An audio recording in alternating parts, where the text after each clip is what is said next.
I'm actually playing Siege at this point, in the sense of working through here. Now, the first step doesn't happen. The second step, the Roman declares whether he is building a ramp and let the first ramp actually be placed. I don't think I need that at this point in the game. I think the ramp is going to be something that I put in when I've got a wall that's going to be tough to deal with, and I'm dealing with a heavy concentration of troops. So I'm going to hold off on that, even though it would make sense early in the siege to build a ramp, but then later maybe less in general. Then the Judean player secretly records his artillery. I have not done that yet because, well, it doesn't, I don't think mainly because I'm lazy. It involves writing on paper, but I want to work through some of my thinking about the next step, which the Romans announced the number of weeks they're taking for the current assault phase. So here's the thing. If I take none, I'm not going to bust through anything. But, or if I take 1 week, I'm not going to get any chance to do any mining. If I take 2 or 3 weeks, though, I do get some mining, and I may want to do this just because the breach defenses for certain walls, the north wall in particular, is weak. That's this big section here near the new city. It makes it incredibly easy for me to get in there. And then if I can look elsewhere, let's see. The temple outer wall, the wall. I guess most walls are 8. So, of course, the question is, do I really need to bust through here and open that up? Or maybe I'd be as well off hitting from a different direction that is less expected. And that becomes kind of an interesting issue. Plus, if I weaken the walls, my siege engines still have an easier time getting through them. They don't have to spend as much time under fire, etc. So it might be easiest to try to go in through the obvious way, the new city. But here's the problem. The Jews are going to have their forces concentrated probably along this wall. They'll have to be everywhere, but they'll probably have a slightly heavier concentration there, which means if I make an all-out assault somewhere else, I might get something easier or something harder to take otherwise, like the lower city or the city of David, that I can't get through the simpler means. So it's something I have to consider, but on the same side, I have to consider the number of reserves that come from each area. Now, if I hit the new city, I'm only going to release 24 reserves to the Judeans. On the other hand, if I hit the lower city as my starting, I release 40 reserves right away. And that's a significant number of units.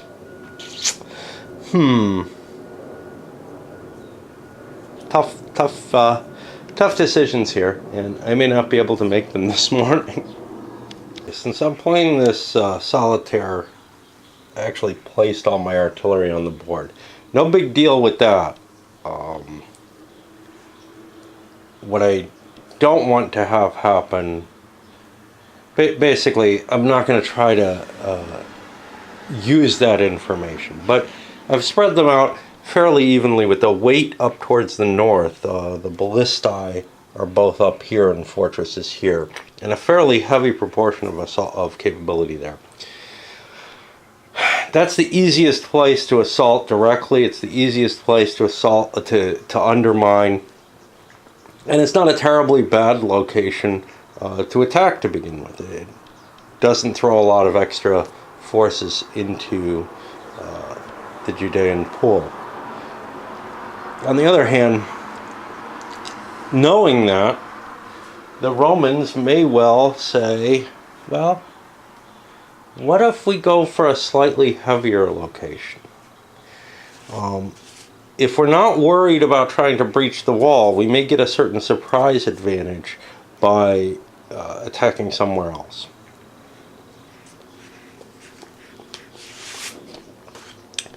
And then there's the question of, if we're breaching the wall, what do we want to do? We have to make that decision here. Now, my thinking had been, look, this is with 1 die for the mining die roll modifier.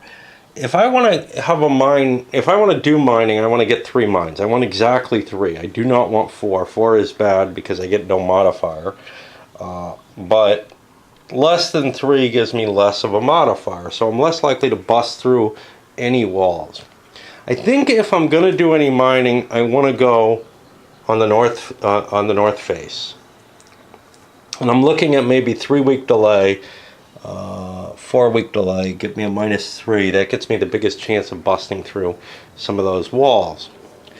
On the other hand, this is perhaps the weakest that the Judeans are going to be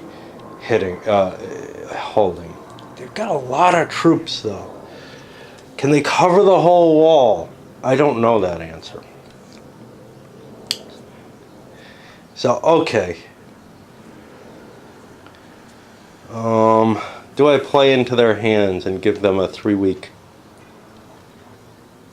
mining phase, or do I just try to overwhelm a section? And if it's a section, where do I go? Because I might be able to get multiple sections if I can bust through. I could go for an angle here where I'd get the marketplace in the lower city. City of David. That's 35 units.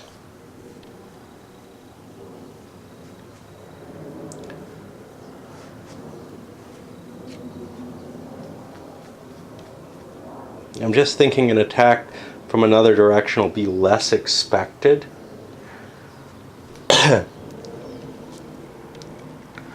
But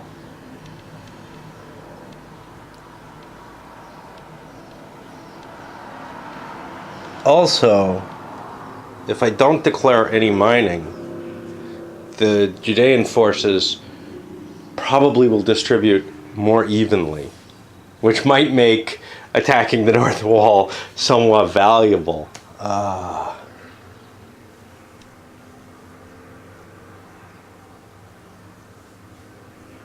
Also not sure what justifies the north wall. I think it's going to be all of this. It looks thinner than any of the other walls until here. Oh, gosh. Yeah.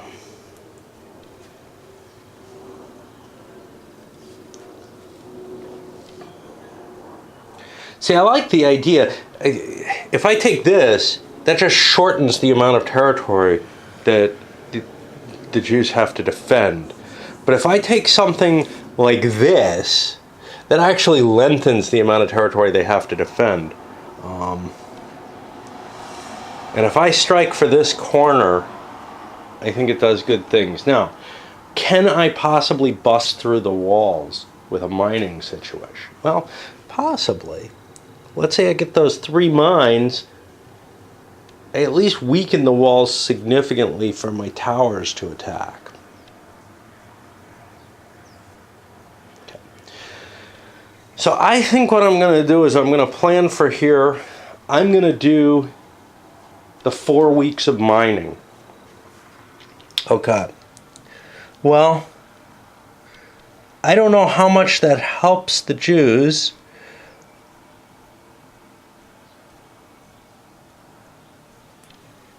But I get to open up with the dice rolls. I'll come back in a moment. I think we're going to go with the 4 weeks mining. Here's the problem, though. Mines. I got to make sure I can actually dig them, because I don't have any pieces on the map.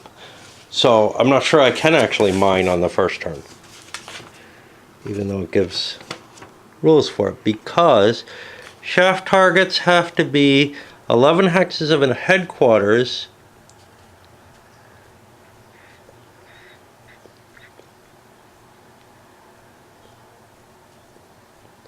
and all the existing artillery of that legion when the assault phase begins, and at least 6 hexes apart.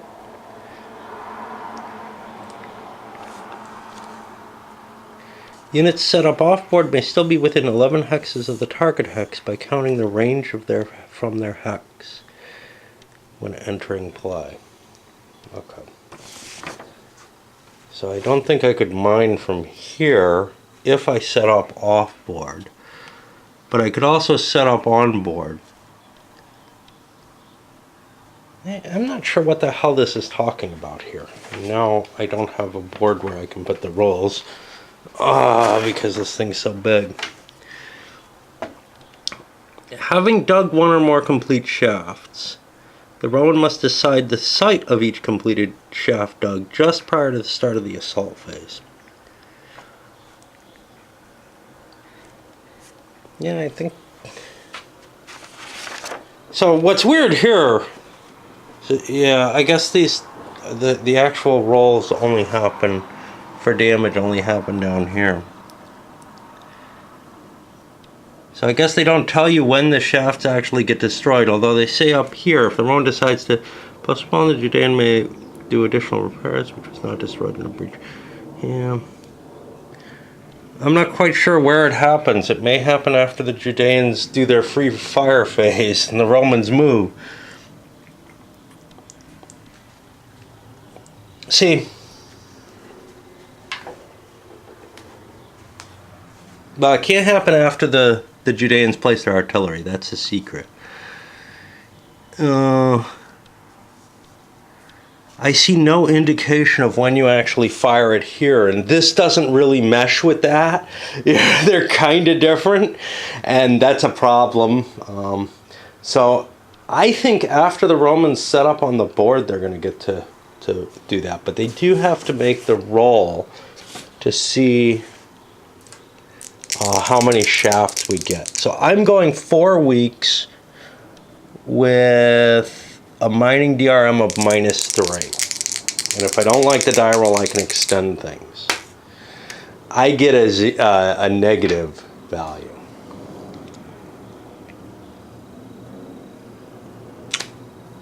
I'm going to extend things to a 5th week. That changes the mining die roll to -2.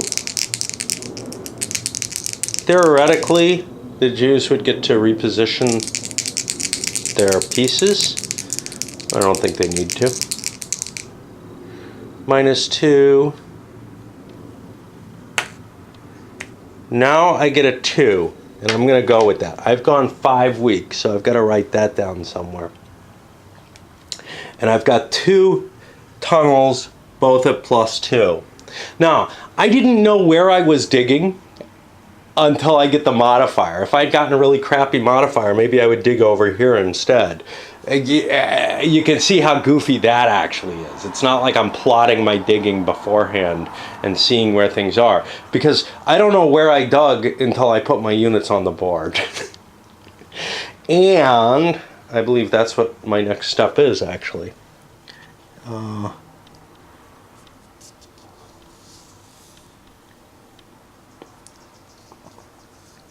The Romans set up off-board, at least 5 hexes away from elevated hexes. And, it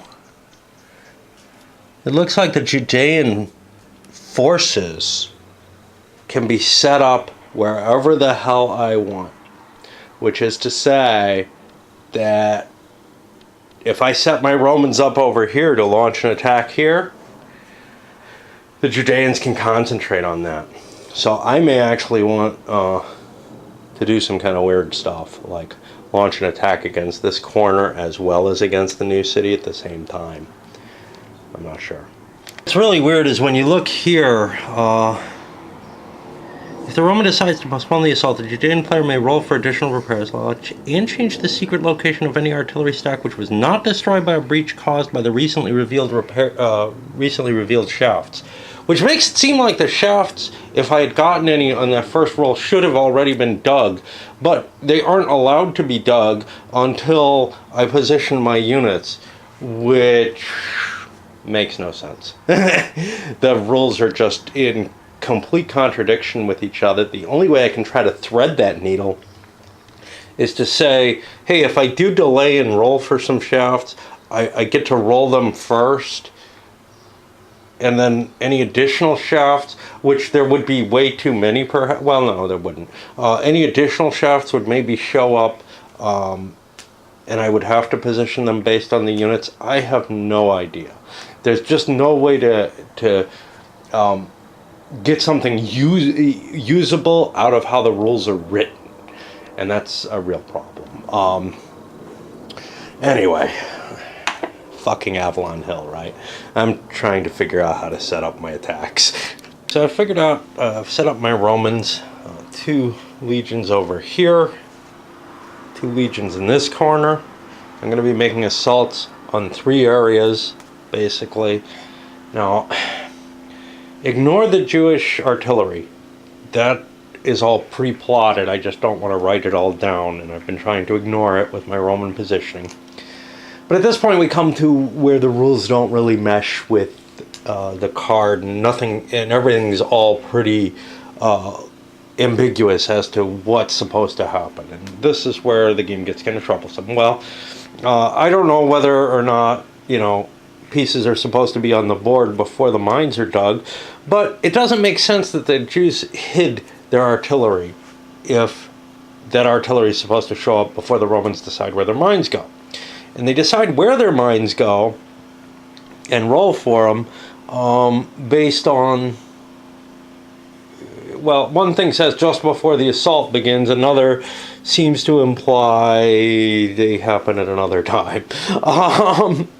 So anyway, I'm going to do it now as if the artillery is not here. That means that the regular Jewish forces here cannot actually appear, and there's something anachronistic about calling them Jewish, but whatever. Appear there probably is about calling them Israelites too. They're Judeans, I guess, but people who live in the province of Judea, the Roman province. But I'm going to make my decisions of where to launch my attacks based on, just the simple situation here. It's not going to have any chance of hitting any of these units, but it will hit artillery that's being undermined at the same time. So, I had made my choices as to where I want to launch. I'm going to launch more for the walls because they're easier to knock down. So I'm going to hit one of these 2 hexes. I only get 2. I'll hit this hex, and I was going to hit, I think, high diddle diddle right up the middle over here somewhere. Although hitting here might be kind of advantageous. Let me roll odd, even. Okay, we're going to be over there, odd, even. We'll hit this hex. Alright. And now we check the actual damage to be done. And unfortunately, unlike some of the later Avalon Hill games, they don't use the notation like capital DR for 2 dice rolls. They just use DM and stuff like that.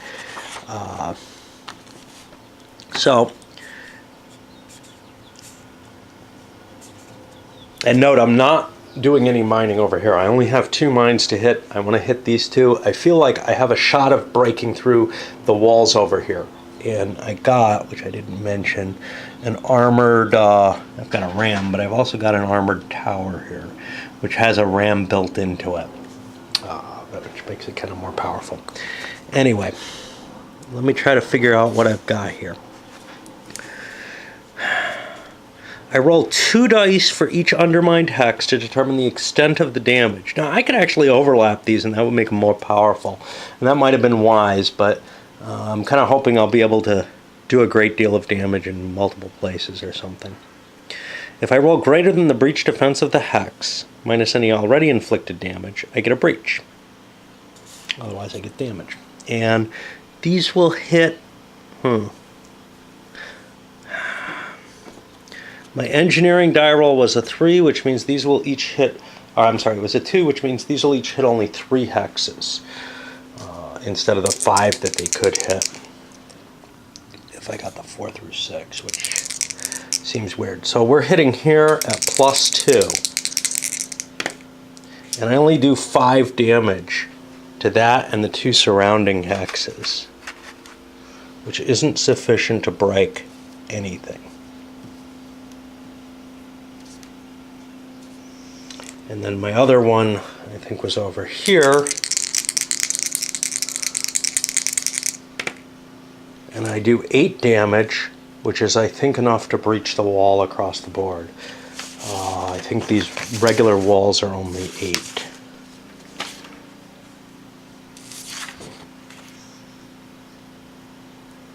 Regular walls are 8. So I've got 3 full breaches. I'm going to put these big 14s up.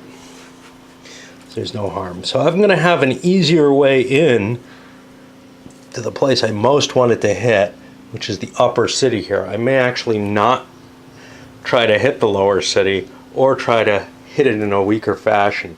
I of course do have my towers, which can try to drill additional holes in. And I might try to drill holes into Herod's Palace, but there's a danger with that because there are going to be garrisons, etc. Now, after that, I hit none of the artillery, and I'm not going to delay any further. My delay was, hey, I didn't get any of my digging done. So the Judeans will place their artillery in the positions. They show up on the board at this point. And the remainder of their forces on any Judean-controlled elevated or city hexes. And that'll be based on these, which I want to keep in kind of contingents. I got to be careful. It's possible for the Romans to run around and attack some other area of the city if I don't keep some sort of defense everywhere. So I can't just abandon everything, but I can concentrate my forces as to where the Roman armies are showing up. Now, if the Romans weren't on the board, I don't know what I'd know, you know. And then we're going to start with a Judean fire phase. I'm not in any Tessutos because I need to rush forward to get close to the walls, and I may take some damage doing that. I'll get into the Tessutos once I've covered the ground. The reason for that is I got to cover, I got to get in a short amount of time. I don't have, I have a day to launch my assault, and that's all I get.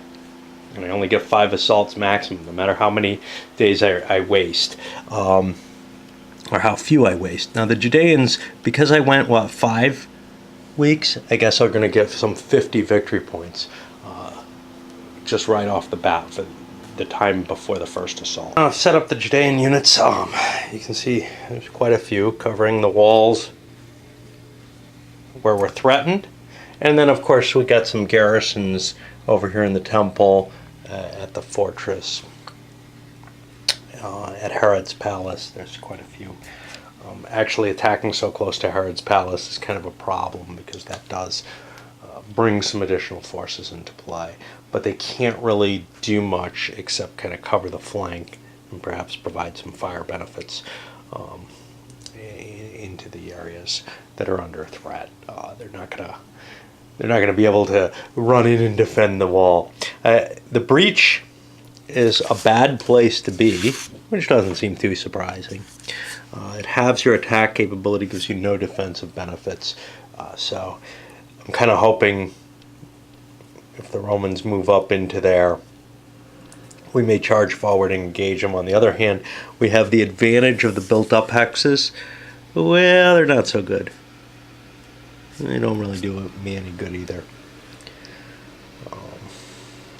So we may push right up to begin with against near the breach to defend it a little better.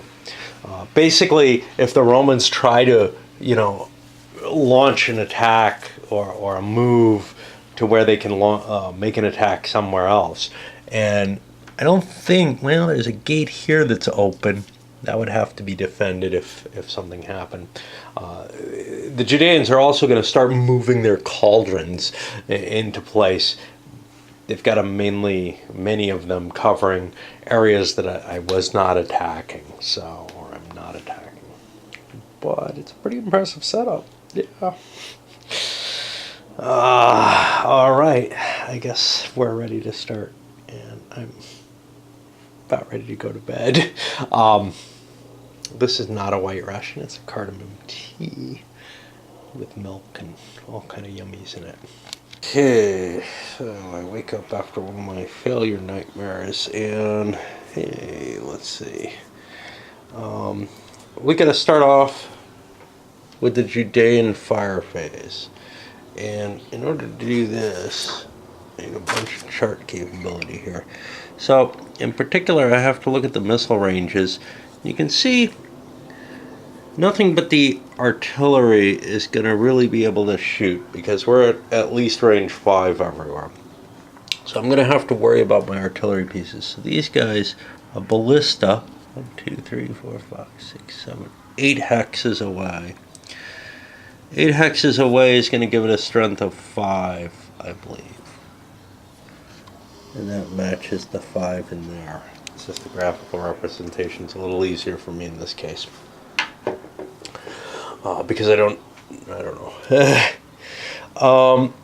I probably want to combine fire, because if I'm firing at, say, some guys in the clear here with 5, well, I'm not going to get anything. I think I have to match this number to do any damage at all. I'm not sure. Let's look at how the missile table is worded.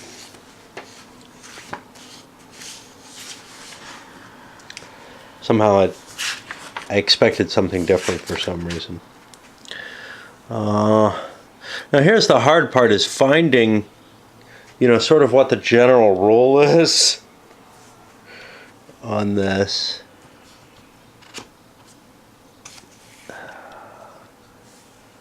Wall attack bonus. No, that's going up.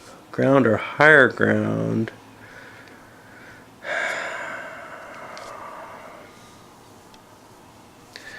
Well, somewhere they tell me how to use the chart. Now here it's after all kind of other things. So the proper column is determined by locating the row and table. That's the minimum required to use the column, yeah. So I'm not going to be able to shoot anything, really, with just one unit. So I have to keep looking. Got a cauldron, that's not going to be able to fire at anything. I got a catapult here. A catapult's not very powerful. I could hit this with like 1. Again, 1 doesn't do me shit over on the missile table. Oh no, it does. It gets clear. I'm here looking up here against fortresses and such not. But against clear, I can get a pretty good shot with a 5. Okay, so I'm not too worried about his cav. So we'll open up with... That's just a cauldron. Where did this go? We'll open up with that ballista. 1, 2, 3, 4, 5, 6, 7, 8, 9 hexes away. Still gets me at a 5. So I'm going to shoot at these velites here. I would like to concentrate fire. 1, 2, 3, 4, 5. I can get another point. That puts me up to a 6 if I shoot my catapult in. So 6 gets me over to this table. I only roll 1 die. Do I have any modifiers?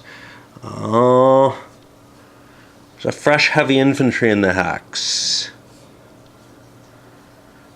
But there's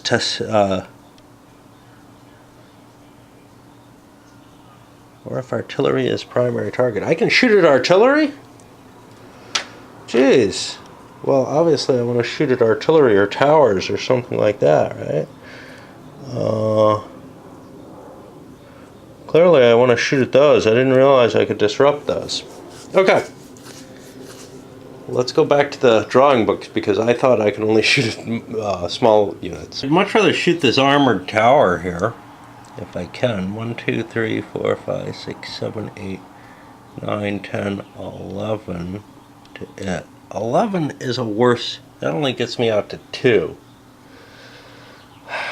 I could get it to 3 with the ballista that I'm firing. And 3 is still a fairly good table.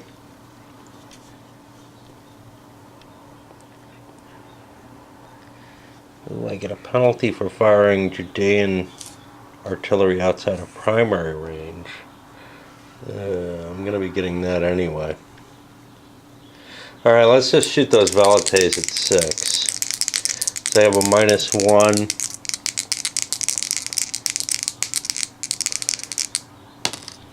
And I get a 3. I get 2 Ds on the Velites. And that's going to disrupt 2 units.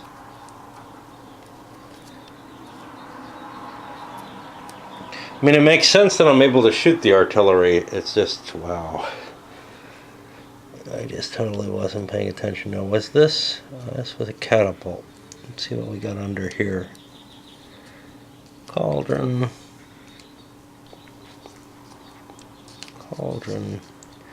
I gotta have something decent here. I got a ballista there. My nearest artillery is over here, so I would like to shoot something real with that one. 1, 2, 3, 4, 5 hexes with a ballista. Full-on ballista. That's full strength, so I don't take a penalty with that. So I'm going to shoot whatever this is. That's just a tower.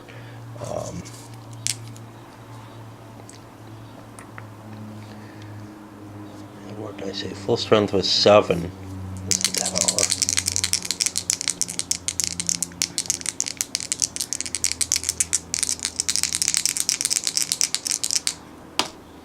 Three. I get a DE. Oh, that's going to disrupt 1 unit and eliminate 1 unit. I'm going to eliminate the tower, I guess. Let me see who gets to make the choices. Unfortunately, primary target, whatever that is, doesn't seem to have any effect on what's there and what's lost. So, with this unit, there's going to be a disruption and an elimination. I'm not going to score the Roman victory points right away. I'm going to keep a little dead pile over here of all the units which are killed during a given game. Now, this may cause some problems for the Judeans, except that their dead pile, because their dead pile gets possible reserves that come up during play, during the actual battles. But that doesn't really matter because they don't score victory points for themselves. Okay, and then we'll continue onward down here. So it would have been nice to knock out that tower, but I can't just knock it out. I don't have the choice of which unit in the hex I get to kill, even if I'm claiming that the siege tower was my primary target. This was where the massive hits were, because that's where the ballistae were.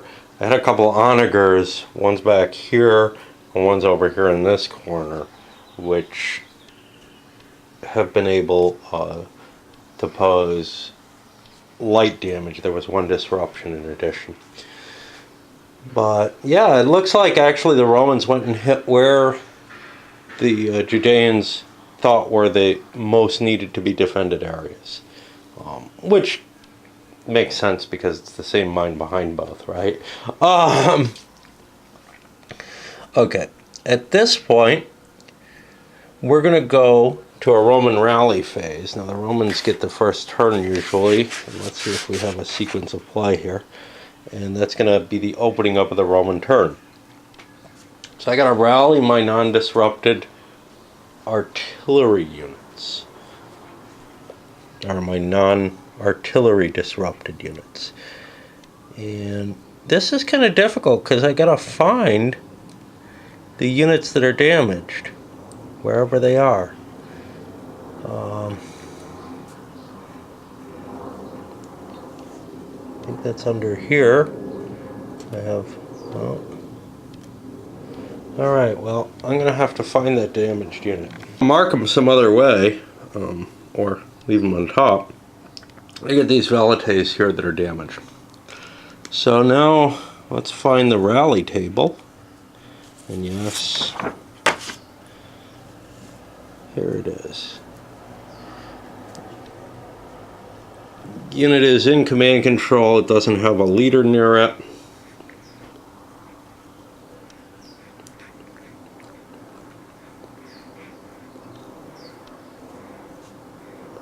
All right.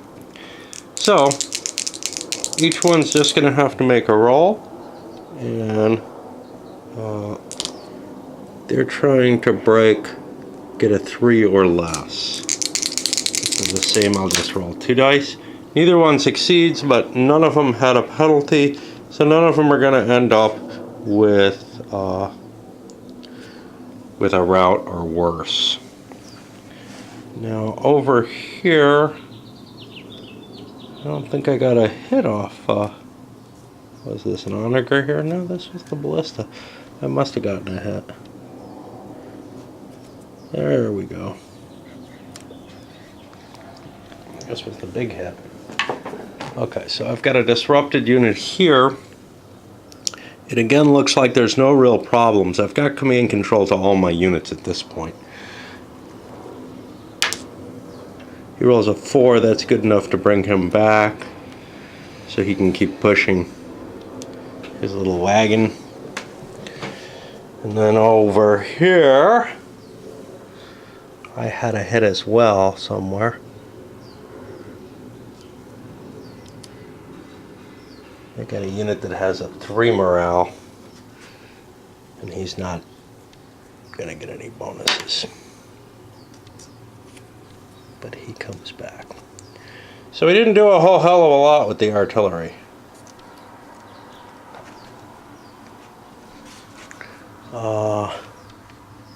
Now, the Judeans are going to get another fire phase, I guess. And then the Romans get to fire back, right? Yeah, afterwards. So we'll see how that works out. I'll come back after that. After some additional fire on the Romans, and you can see they knocked out a few more units.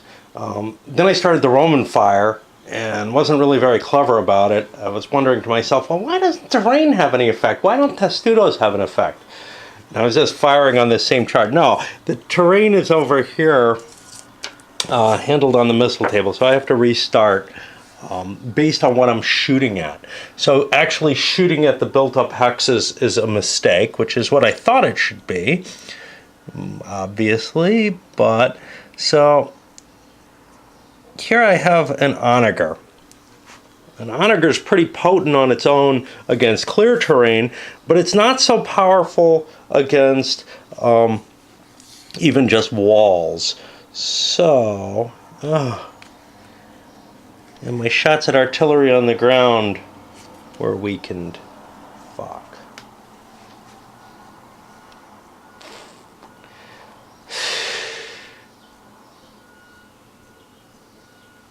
Yeah. I'm going to have to redo all the firing. Alright, we'll be back.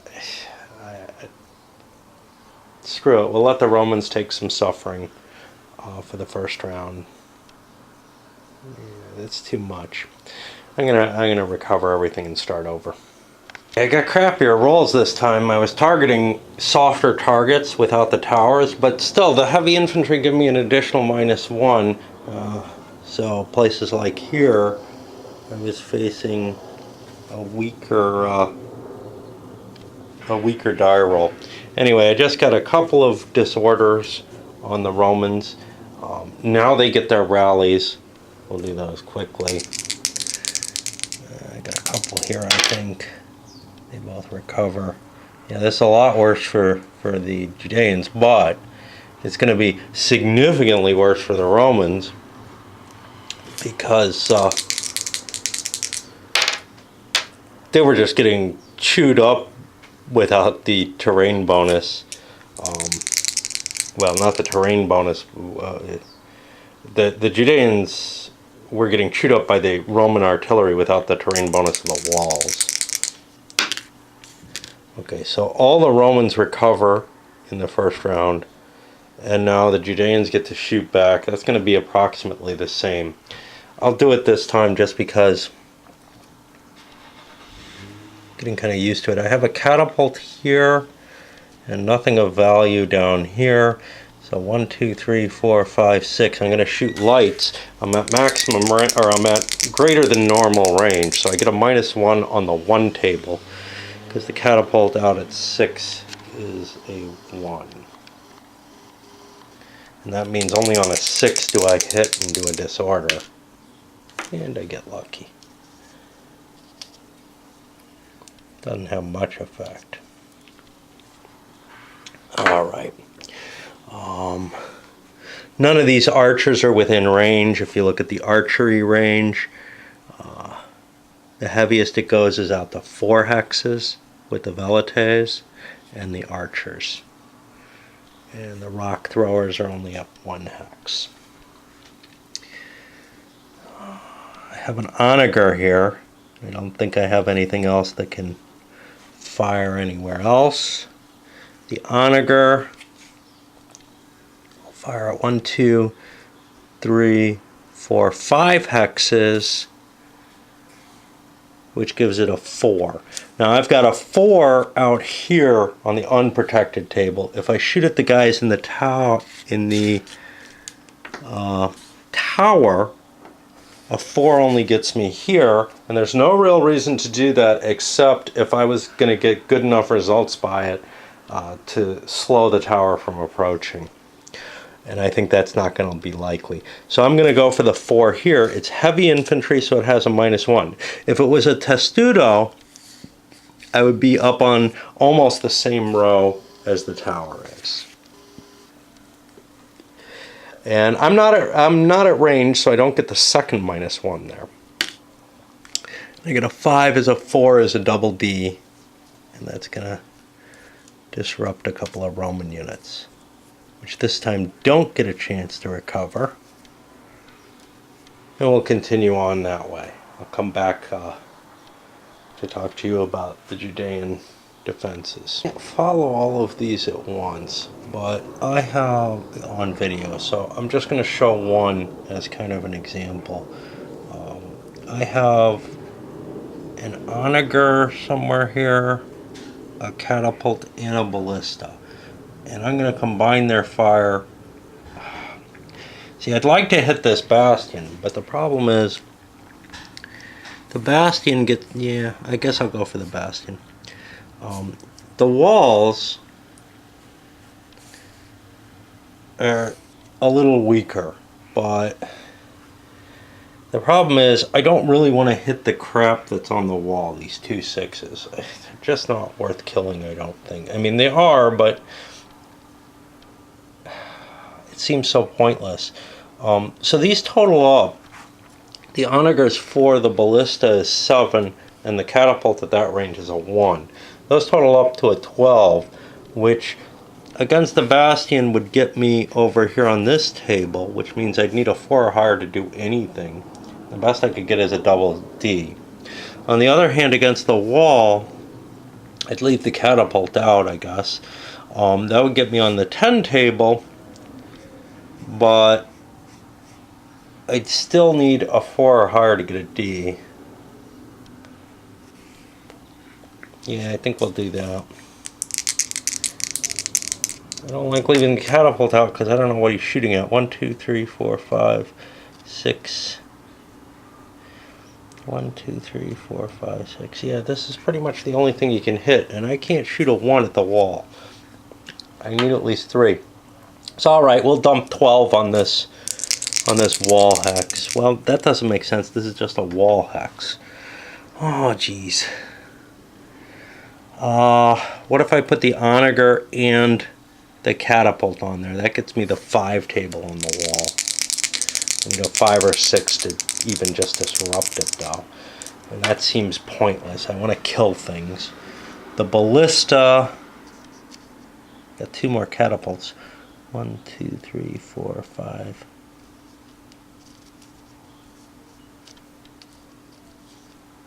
6. That would get me like a 9 against a wall, which isn't very good either. Can I get this other catapult? 1, 2, 3, 4, 5, 6. Not quite. No. Jeez. Yeah, I don't know what I'm doing. Trying to come up with the right column is really kind of a bitch. I wasn't very careful when I set up my artillery, I guess. The only place where we hit a nice chart break-off is the 12 against the bastion. So that's what I'm doing. And now we just look up, let's see, the bastion at 12 is this column, which means I'm going to need a 4 to hit. It's not a great thing, and then these catapults, God knows, I don't think they can do crap. Well, that didn't do anything. So now I have a remaining 3 catapults, which I could combine up for 3 points. 1, 2, 3, 4, 5, 6. And they could hit a fort, but a fort needs at least 4 to hit it. 2 of them, 1, 2, 3, 4, 5, 6, could hit a wall. I need at least 3 to hit that. So I screwed up with those catapults, and they're not going to be able to shoot. I can always limber them up and move them. This is really kind of a learning experience on this assault. Plus, things are supposed to favor the Romans, although they're the only ones who've taken casualties so far. And now we'll move over to the artillery here. This is a really tedious and tough process, and I don't think it's going to get terribly easier unless I align my guns where I want them. You know, one-time thinking might work if I was sitting in a siege, in a static position. But with only 7 turns to conduct the assault, and I want to get something done, right? The situation's going to remain mobile, and I'm going to have to figure out where to put my firepower from my siege artillery. I don't think, I think it's always going to be a very, very painful mental exercise to get those things where you want them. I opened up with some fire back here with the onager and hit the cauldron that was up here in the bastion. By the way, there's a little star on the bastion. This isn't explained anywhere else, but the outer wall of the temple quarter is all counted as bastion for fire combat, I guess. Maybe somewhere else too, who knows. Okay, but here things get troublesome. So I have a ballista with 7 firepower. If I try to combine that with the 2 catapults that I have remaining, that gives me a 9. Unfortunately, 9 on the wall just misses. I should have saved a catapult. Well, then I wouldn't have the odds that I wanted against that. So what I'm going to do is I'm going to shoot through the breach. It's ground level to ground level at the breach, but that only gives me a -1 to the die roll. That means I'll be firing on the big 7 table at those infantry, and I'll clear a few of them out of there. Maybe not. I get a disruption. And let's see, which one would I shoot? I'd shoot this guy. And now I've got a couple of catapults. Well, actually I probably want to shoot this one over here because no, the catapults are out of range. Catapults are out at range 1, 2, 3, 4, 5, 6 to the wall. I've got 2 on the wall. That's not going to do crap. So that's the end of this setup. You know, one gets used to firepower tables eventually, I guess, and starts realizing, hey, what numbers kind of work together against what kind of attack. But the kind of variance of the different kind of terrain that you need different levels of firepower to hit, that makes this a really, really painful exercise. One that is worse than most firepower tables. Most of them, you just kind of get a, oh, I want to hit the 3 to 5 table, that's fine. I really hate odds counting when it starts getting this hefty.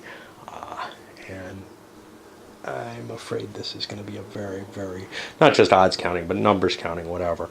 This is going to become a very, very painful game, I think. And that was the extent of the fire phase. I got basically nothing over here. Failed here as well. So really I've done almost no damage to the Judean defenders. It's probably worth moving the siege artillery when I get a chance to disrupt it. I don't know when that is. I think it's during the movement phase. And speaking of which, we're in the movement phase now. So let's see what we can get out of that. It's the Roman move, and I guess they're going to charge forward. Fortunately for us, all of this dark terrain is sloping terrain, which has a cost of 3 for the heavy infantry, well, for any of the units other than the cavalry to move up. On the other hand, the clear terrain here is easier to approach by. So that too is going to be a pain in the ass to my assault, is the difficult terrain. And again, you know, I'm sure an experienced player isn't going to make the same mistakes I'm making, but we'll see how that works. These guys don't have a lot of movement. Let's see, the light infantry move along with them. So the heavies move 3. Those aren't heavies. All right. Let's get some tower moving.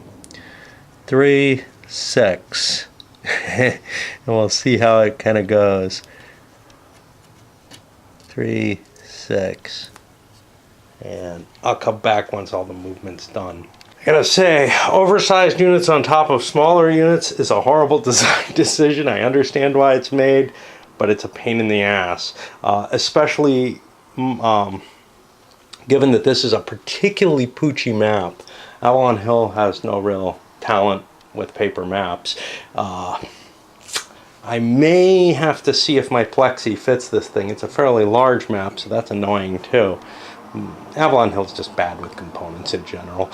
Side-mounted counters here. You can see the little nubs. I tried to shave them off, but yeah, that's just a general rule. Is Avalon Hill's components were always subpar compared to the SPI. And Yaquinto, for that matter, did better components. Victory Games mixed. Their counters were as bad as Avalon Hill's. Their map sheets, at least, were good paper, although maybe a little too heavy a stock. Anyway, we're starting to move. The artillery indeed flips over and is allowed to move. I'm almost certainly going to move the catapults forward. I don't know about the ballista and the onager. The onager is still useful at the range it's at, although it's a little beyond what I'd want. Unfortunately, there's no sequence of play on a player aid, although with my table I don't really have room for much more. But let's see, the onager only goes out to range 5 at full strength, but it's almost as strong at range 4, so or at range 6, so I'll probably just leave it there. But those catapults have got to get moving. They got to get closer so that they can get up to 2. Which, given that they can limber and move, I don't know if there's any reason you'd particularly want to start them limbered. I'll have a harder time. You know, they're going to have to make a morale check to unlimber, but they're not going to be... there's no difference from if they started limbered, except they got at least an initial fire. You can see the sloping ground's causing real problems for the Romans to approach. I mean, they'll be able to. And I've got these breaches that I can come through. That'll be nice. So I think the Jews are going to have some serious problems here. It's just, it's not as scary as I first thought with, you know, these Roman engines moving up right against the wall. Here it's a little easier. The slope's a little shallower. This is really the worst place to be attacking, I think. And of course I chose to do that. Over here, we're right up against the wall. We've got escalades. We were able to move, remember, we start 5 hexes away. We're able to move 4 hexes, throw the escalade up, and then the guys who follow up can run up the escalade. So we're going to be able to make assaults right here. Now, I have to head out in order to do my job, but other than that, yeah, and the catapults are moving into closer range, the archers moving to get their concentration of fire. And that's going to kind of force the Jews to concentrate their forces a little more maybe than they have, although they really can't. The walls only hold 1 guy each. They could put better guys on the walls. The fortresses and the towers, well, the fortress and the forts and the bastions hold more troops in them, but the walls themselves only hold 1. So we should be able to make some headway here, I hope. Okay, we have some time here for fitting in the melee attacks. Now, the Romans actually did manage to get close enough, and this is kind of interesting. There's no missile fire coming in just before the melee strike. It's a little different from most systems I'm used to. Most allow the missile users to kind of drive the attackers away. That's not going to happen here. I get a chance to scale up to the walls. I'm not sure how I feel about that, but we'll see. So here on top of the Escalade, the guy on the bottom doesn't count. I have 13 strength points. I can hit either of the two wall hexes I can go for. Now this one is a bastion, so it's going to be better defended. Chances are I don't have very good odds against that. I have 10, 11, 14. I'd be less than 1 to 1, but I have a shot at getting onto here. A pretty good shot, I would say, because there's just one little 2-6 there. So 13 to 6 sounds like 6 to 1, except I got to worry about the terrain here. So first I look up the Escalade, and that's going to half me, and I get it in there. Yeah. So I have 6.5 essentially. Now the Jewish units in the wall will be doubled with a -1.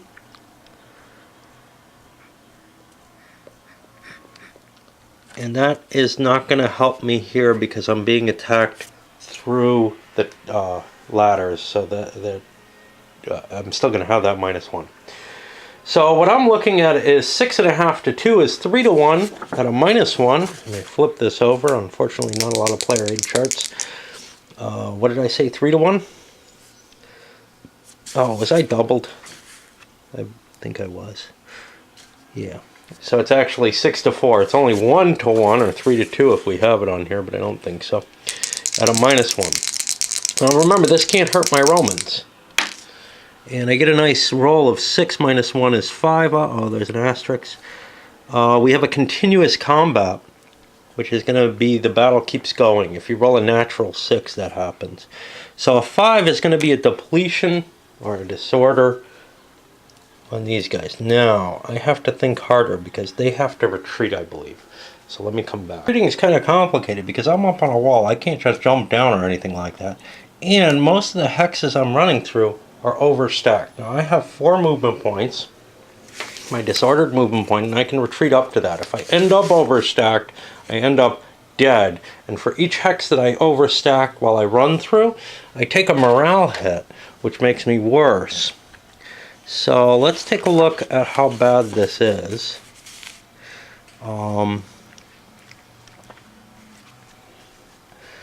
I'm going to be going through a wall and then a bastion. Bastion can only hold 2. And I got to look at the movement point cost for these. A wall costs a half a movement along the wall with a C. Yeah. With breach damage less than half. If breach damage is fully there, the wall is so much rubble that it's not easy to move along. And then a bastion probably a similar kind of thing, except it's got a 2S here. What the hell's that? If I'm walking up the stairs. Okay, so I'm able to go half. I think this thing cost me 1 no matter what, right? No, half. So I'm at 1, 2, 3 of my movement points. I'm not going to keep moving, but I took some morale hits there. Let me make sure I'm correct. I believe it's 1 level per for the retreats.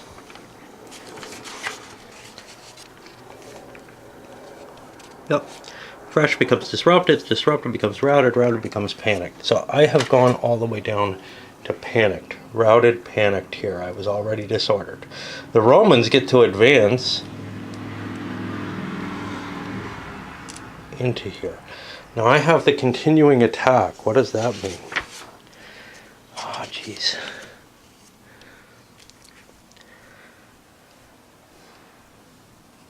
Either prior to or after the application of any modifiers, enables the attacker to immediately attack the same target hex again with the same units. Well, I don't have to do that. The defending units were forced to retreat, so I'm going to get marked with a multiple attack marker. And I don't know why. Oh, that's not an arrow, that's the letter A. And I have to decide what that means. This is kind of complicated.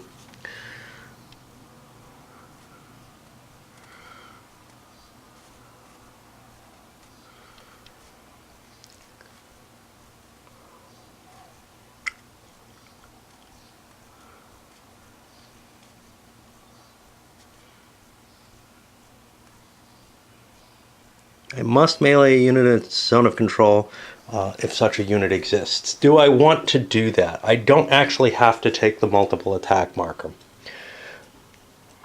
My strength is 13, and both of these are fairly hefty spaces. So let's see.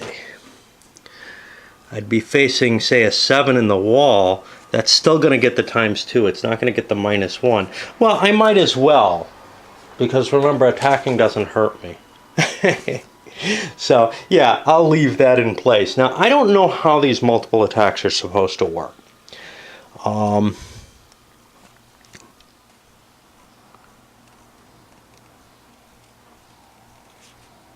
I think I have to take it kind of all right away. So let's see. I think my easiest attack might be in this direction, because this guy's pretty big and in a powerful space. So, wow, those zealots are fast. I have 13. I'm in a wall, so my strength is even, I would guess. MY.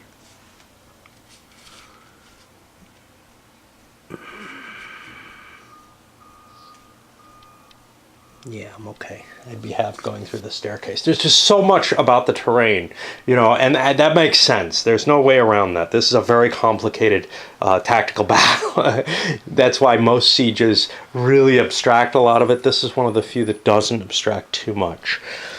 So I'm 13 hitting, a doubled 7 is 14. That gets me on the 1 to 2 table. I have no penalties, though.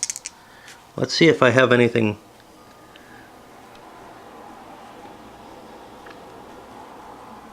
I wasn't really paying attention.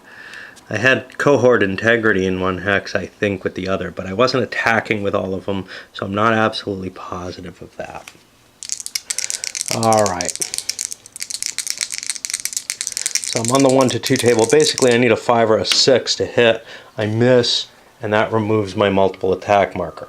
I could have left that in place in the hopes of getting another unit into play against this, but these guys are not going to be able to charge up the ladder until the next movement. So this is kind of an anomalous force that the Jews are going to try to dispel from the wall, or extract from the wall. I'm going to try to handle some more battles. We've got quite a few there. Basically ensconced ourselves in 3 locations on the wall with those assaults. One thing to note, the towers, and we had another one here, are really advantageous to attack from because the attacking unit is doubled as well as the defending units. Tower creates an N ×2 here, whereas attacking along the wall is actually harder. And that makes sense because the walls are very narrow compared to putting a lot of planks down from a big tower, or set of towers perhaps. So, you know, we've got some little lodgements in the wall. We've driven a couple of units into panic. We've destroyed one crappy unit here. And I can't say that I'm totally displeased. I thought it was going to go a lot worse for the assault than it did. I thought, wow, maybe I'm being dumb not trying to breach the wall here. I need the breaches. But I really kind of wanted to try this. Let's hit in multiple areas. Well, right now, this looks very positive. This, because of the slopes and everything, is looking kind of iffy. Although the Romans coming in through the breach, that's going to be tough to do. But they are facing kind of crap there. Up on the walls is where the good archers and stuff are. The higher quality units. That may be a mistake. Maybe I should have put some decent units to try to block things here, but we'll see how it all works out. So that's the end of the melee, and we're going to the Judean side of the turn. I'm going to load this one up because we've gone long enough, I think. Although honestly, I think we'll get through the Judean side fairly quickly. That's okay.